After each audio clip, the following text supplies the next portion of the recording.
Anne of Green Gables. By Lucy Maud Montgomery. Chapter 24. Miss Stacy and her pupils get up a concert.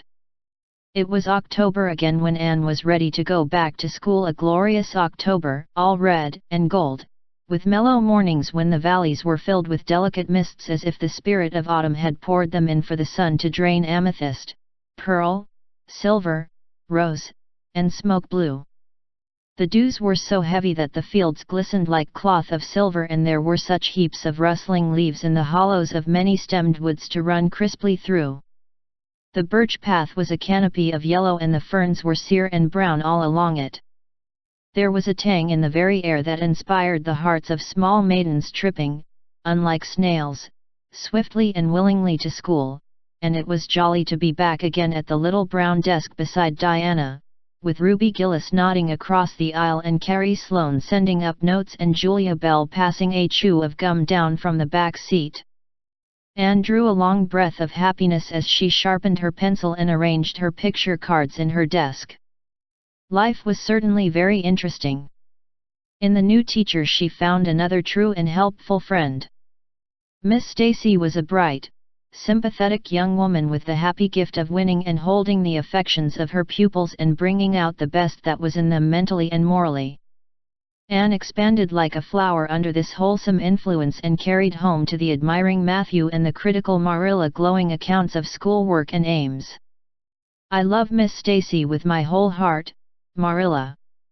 She is so ladylike and she has such a sweet voice. When she pronounces my name I feel instinctively that she's spelling it with an E. We had recitations this afternoon. I just wish you could have been there to hear me recite Mary, Queen of Scots.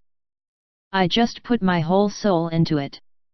Ruby Gillis told me coming home that the way I said the line, 'Now for my father's arm,' she said, 'my woman's heart farewell,' just made her blood run cold. Well now, you might recite it for me some of these days, out in the barn," suggested Matthew. "Of course I will," said Anne meditatively, "but I won't be able to do it so well, I know. It won't be so exciting as it is when you have a whole schoolful before you hanging breathlessly on your words. I know I won't be able to make your blood run cold." Mrs. Lynde says it made her blood run cold to see the boys climbing to the very tops of those big trees on Bell's Hill after crow's nests last Friday, said Marilla. "I wonder at Miss Stacy for encouraging it." "But we wanted a crow's nest for nature study," explained Anne. "That was on our field afternoon." "Field afternoons are splendid, Marilla. And Miss Stacy explains everything so beautifully. We have to write compositions on our field afternoons and I write the best ones." "It's very vain of you to say so then. You'd better let your teacher say it." "But she did say it, Marilla. And indeed I'm not vain about it. How can I be, when I'm such a dunce at geometry? Although I'm really beginning to see through it a little, too. Miss Stacy makes it so clear. Still, I'll never be good at it and I assure you it is a humbling reflection. But I love writing compositions.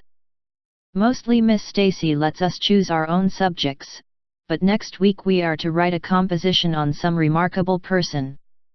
It's hard to choose among so many remarkable people who have lived. Mustn't it be splendid to be remarkable and have compositions written about you after you're dead?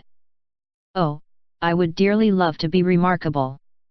I think when I grow up I'll be a trained nurse and go with the Red Crosses to the field of battle as a messenger of mercy. That is, if I don't go out as a foreign missionary. That would be very romantic, but one would have to be very good to be a missionary, and that would be a stumbling block. We have physical culture exercises every day, too. They make you graceful and promote digestion." "Promote fiddlesticks," said Marilla, who honestly thought it was all nonsense.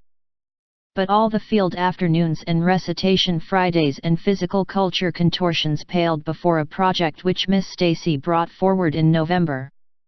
This was that the scholars of Avonlea School should get up a concert and hold it in the hall on Christmas night, for the laudable purpose of helping to pay for a schoolhouse flag.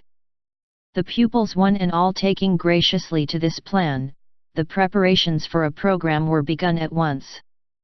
And of all the excited performers-elect none was so excited as Anne Shirley, who threw herself into the undertaking heart and soul, hampered as she was by Marilla's disapproval. Marilla thought it all rank foolishness. It's just filling your heads up with nonsense and taking time that ought to be put on your lessons, she grumbled. I don't approve of children's getting up concerts and racing about to practices. It makes them vain and forward and fond of giddying. But think of the worthy object, pleaded Anne.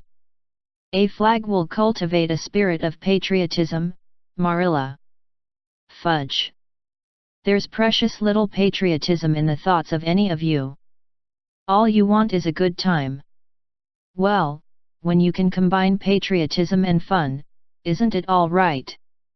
Of course it's real nice to be getting up a concert. We're going to have 6 choruses and Diana is to sing a solo. I'm in 2 dialogues, the Society for the Suppression of Gossip and the Fairy Queen. The boys are going to have a dialogue too. And I'm to have 2 recitations, Marilla. I just tremble when I think of it, but it's a nice thrilly kind of tremble. And we're to have a tableau at the last, Faith, Hope and Charity. Diana and Ruby and I are to be in it, all draped in white with flowing hair. I'm to be Hope, with my hands clasped so and my eyes uplifted. I'm going to practice my recitations in the garret. Don't be alarmed if you hear me groaning. I have to groan heartrendingly in one of them, and it's really hard to get up a good artistic groan, Marilla. Josie Pye is sulky because she didn't get the part she wanted in the dialogue. She wanted to be the Fairy Queen. That would have been ridiculous, for whoever heard of a Fairy Queen as fat as Josie? Fairy Queens must be slender. Jane Andrews is to be the Queen and I am to be one of her maids of honor. Josie says she thinks a red-haired fairy is just as ridiculous as a fat one, but I do not let myself mind what Josie says. I'm to have a wreath of white roses on my hair and Ruby Gillis is going to lend me her slippers because I haven't any of my own. It's necessary for fairies to have slippers, you know. You couldn't imagine a fairy wearing boots, could you? Especially with copper toes? We are going to decorate the hall with creeping spruce and fir mottos with pink tissue paper roses in them. And we are all to march in 2 by 2 after the audience is seated, while Emma White plays a march on the organ. Oh, Marilla, I know you are not so enthusiastic about it as I am, but don't you hope your little Anne will distinguish herself? All I hope is that you'll behave yourself. I'll be heartily glad when all this fuss is over and you'll be able to settle down. You are simply good for nothing just now with your head stuffed full of dialogues and groans and tableaus. As for your tongue, it's a marvel it's not clean worn out. Anne sighed and betook herself to the backyard, over which a young new moon was shining through the leafless poplar boughs from an apple-green western sky, and where Matthew was splitting wood. Anne perched herself on a block and talked the concert over with him, sure of an appreciative and sympathetic listener in this instance at least. Well now, I reckon it's going to be a pretty good concert. And I expect you'll do your part fine, he said, smiling down into her eager, vivacious little face. Anne smiled back at him. Those 2 were the best of friends and Matthew thanked his stars many a time and oft that he had nothing to do with bringing her up. That was Marilla's exclusive duty. If it had been his he would have been worried over frequent conflicts between inclination and said duty. As it was, he was free to spoil Anne Marilla's phrasing as much as he liked. But it was not such a bad arrangement after all. A little appreciation sometimes does quite as much good as all the conscientious bringing up in the world.